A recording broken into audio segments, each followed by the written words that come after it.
پرانے زمانے میں شہر سے کوسوں دور ایک گاؤں میں سیلاب آ گیا۔ سیلاب سب کچھ بہا کر لے گیا۔ اسی گاؤں میں ایک کسان اور سونار رہتے تھے۔ دونوں کی آپس میں بہت گہری دوستی تھی۔ کسان اور سونار نے فیصلہ کیا کہ گاؤں میں ہمارا کچھ بچا تو ہے نہیں، چلو شہر چلتے ہیں اور وہاں جا کر کچھ مزدوری کرتے ہیں۔ راستے میں گھنا جنگل تھا اور شہر کی مسافت 15 دن سے زیادہ تھی اور ان کے پاس کوئی سواری بھی نہ تھی۔ آخر دونوں نے ضرورت کا کچھ سامان ساتھ لیا اور شہر کی طرف چل پڑے۔ چلتے چلتے آخر کھانے پینے کا سامان بھی ختم ہو گیا۔ سونار کو بخار نے آ گھیرا اور وہ بیچارہ چلنے سے بھی معذور ہو گیا۔ آخر کسان نے اسے درختوں کی آڑ میں محفوظ جگہ پر لٹا دیا اور خود گرتا پڑتا جنگلی پھل وغیرہ تلاش کرنے چل دیا۔ کچھ دور چلا تھا کہ راستے میں اسے ایک شیر ملا جو درد کی تکلیف سے بے حال ہوئے جا رہا تھا۔ شیر کو دیکھ کر کسان کو تھرتھری سی لگ گئی، مگر شیر پھر بھی نہ اٹھ سکا، بلکہ کسان سے کہنے لگا، اے بھائی، میں تجھے کچھ نہ کہوں گا، تو میری مدد کر دے، اللہ تیرا بھلا کرے گا۔ کسان نے شیر کو انسان کی زبان میں بات کرتے دیکھا تو اور بھی ڈر گیا۔ شیر نے کہا، اے بھائی، مجھ سے نہ ڈرو، میں نے اللہ سے دعا مانگی ہے کہ مجھے بات کرنے کے لیے کچھ دیر کے لیے زبان دے دے۔ کسان کے اندر ہمت پیدا ہوئی۔ اس نے قریب جا کر پوچھا، اب بتا، میں تیری کیا مدد کروں؟ بھائی، میرے پچھلے پاؤں میں بہت بڑا کانٹا گھس گیا ہے، اس کی تکلیف سے مرا جاتا ہوں، تجھے خدا کا واسطہ یہ کانٹا نکال کر میری جان بچا لے، ورنہ کوئی شکاری ادھر آ گیا تو میری کمزوری سے فائدہ اٹھا کر مجھے قید کر لے گا۔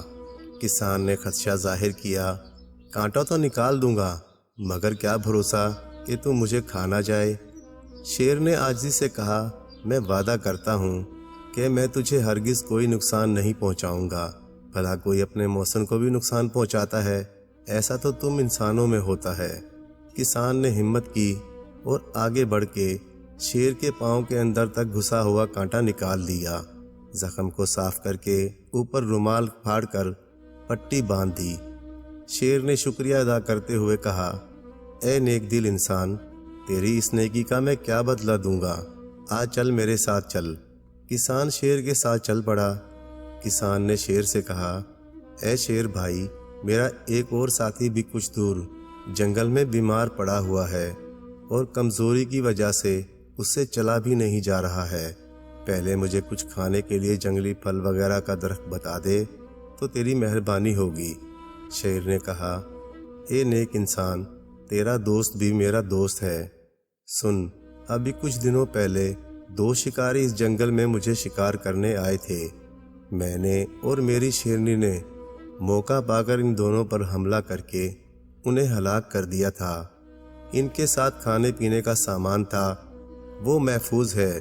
آپ پہلے ادھر چل، وہ سامان تو اٹھا کر لے جا، اور پھر میں تجھے ایک ایسی نایاب بوٹی کا پودا دکھاؤں گا، چاہے کیسا ہی بیمار ہو، اس کی پتیاں پیس کر مریض کو پلا دیں، انشاءاللہ 1-2 دن میں بالکل تندرست اور توانا ہو جائے گا۔ ہم جانور بھی بیمار ہو جاتے ہیں تو اکثر یہی بوٹی تلاش کر کے کھا لیتے ہیں۔ پھر شیر نے ایک درخت کے نیچے کھانے پینے کی سامان کی طرف لے جا کر کہا، اے نیک آدمی، یہ سامان اٹھا لے۔ کسان کھانے پینے کا سامان کپڑے میں باندھ کر کاندھے پر اٹھا کر شیر کے ساتھ چلنے لگا۔ کچھ دور جا کر شیر نے چھوٹے چھوٹے پودوں کی طرف پنجے سے اشارہ کرتے ہوئے کسان سے کہا، یہ ہے وہ پودا جو ہر بیماری میں اللہ کے حکم سے شفا دیتا ہے۔ غریب آدمی نے جلدی جلدی کچھ پودے توڑ کر سامان میں رکھ لیے۔ شیر نے مشورہ دیا، یہ بوٹی تم اپنے دوست کو کسی پتھر سے کچل کر پانی سے کھلا دینا، انشاءاللہ کچھ ہی دیر میں وہ تندرست ہو جائے گا۔ کسان نے شیر کا شکریہ ادا کرتے ہوئے کہا، اے اچھے شیر، تیرا بہت بہت شکریہ، اب مجھے اجازت چاہیے، میرا دوست میرا انتظار کر رہا ہوگا۔ شیر نے کہا، اے بھائی، اتنی جلدی نہ کر، مجھے کچھ اور بھی خدمت کرنے دے۔ کافی دنوں پہلے ایک شہزادہ اپنے کچھ ساتھیوں کے ساتھ جنگل میں شکار کھیلنے آیا تھا، مگر چیتے اور رچھ نے ان پر حملہ کر دیا تھا۔ کچھ جان بچا کر بھاگ نکلے، مگر شہزادہ اور اس کا ایک ساتھی مارے گئے تھے۔ شہزادے کے گلے میں موتیوں کے ہار تھے، یہ ہار میں لے آیا اور اپنے غار میں ایک جگہ چھپا دیے تھے۔ یہ ہار تم لے جاؤ اور بادشاہ کو دے دینا۔ کسان شیر سے رخصت ہو کر اپنے ٹھکانے پر آ گیا۔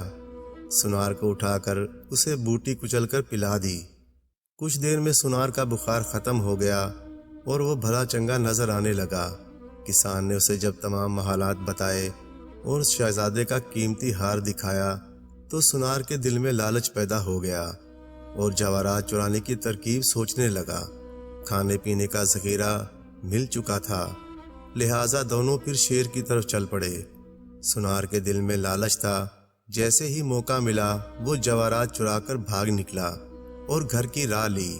ادھر ملکہ بیٹے کے غم میں بیمار ہو کر موت اور زندگی کی کشمکش میں مبتلا تھی۔ بادشاہ کا اعلان تھا کہ جو کوئی ملکہ کا علاج کر کے اسے اچھا کرے گا اسے آدھی سلطنت انعام میں دے دی جائے گی۔ ملکہ روز بروز موت کی طرف جا رہی تھی۔ بڑے بڑے مشہور طبیب آ رہے تھے مگر کسی سے شفا نہیں ہو رہی تھی۔ کسان بادشاہ کے محل پہنچ گیا اور سپاہیوں سے آنے کا مقصد بیان کیا تو وہ اسے لے کر بادشاہ کے پاس چلے گئے۔ بادشاہ نے اسے اوپر سے نیچے تک دیکھتے ہوئے کہا، اے شخص، یہاں کئی ملکوں کے معالج آئے ہیں، تم تو طبیب بھی نہیں لگتے، کہو پھر کیسے علاج کرو گے؟ ہم پہلے ہی شہزادے کی جدائی کے غم میں مبتلا ہیں۔ کسان نے کہا، اللہ آپ کو اور ملکہ کو سلامت رکھے۔ بادشاہ سلامت، مایوس کیوں ہوتے ہیں؟ آپ مجھے ملکہ عالیہ کے پاس لے چلیں، انشاءاللہ پہلی ہی خوراک سے ملکہ عالیہ تندرست ہونے لگیں گی۔ اچھا، یہ بات ہے تو میرے ساتھ آؤ۔ بادشاہ ملکہ کے پاس کسان کو لے کر آ گیا۔